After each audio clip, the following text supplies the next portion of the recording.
Hi there, Neil from Richter, and welcome to another video. Today we've got another retrofit video for you. So off the back of the Q4 video we've done the other week, it went down quite well. So behind me we've got the older shape A3, so the 8V A3.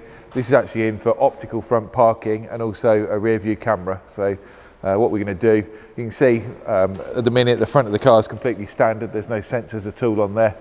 Wheels already started work on the rear, fitting the rear camera. We'll head along with the install and then we'll catch up, show you how it all works later on this morning.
So as you can see, Will's now completed the install. The car's behind me.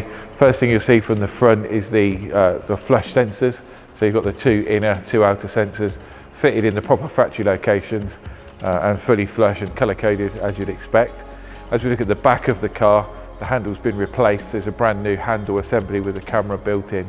So what we're going to do, we'll head into the car and show you it all in operation. So as we now move inside the car, as you can see, like the previous install we done on the Q4, everything is fully integrated, so there's nothing to see untoward, no boxes hidden, so everything's hidden away within the vehicle.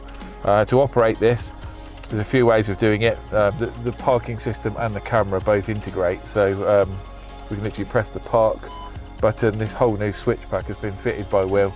As we look at that, the display comes up.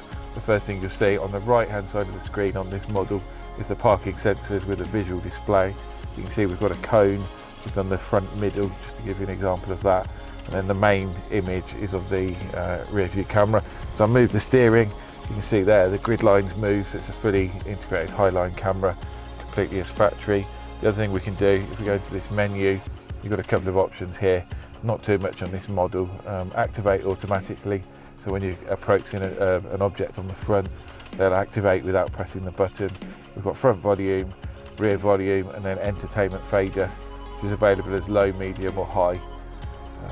So that particular feature, as we mentioned in the previous video, if you're listening to the radio, what that will then do, as the parking sensors enable, it will actually reduce the volume of the radio so you can hear the beeping. So yeah, hopefully you like what you see. We can do this on a number of other models. What we're trying to do is do a specific video for most models so you can see the exact functionality. But if you do like what you see, it'd be great to see what you think in the comments. And we'll catch up in the next video. Thank you.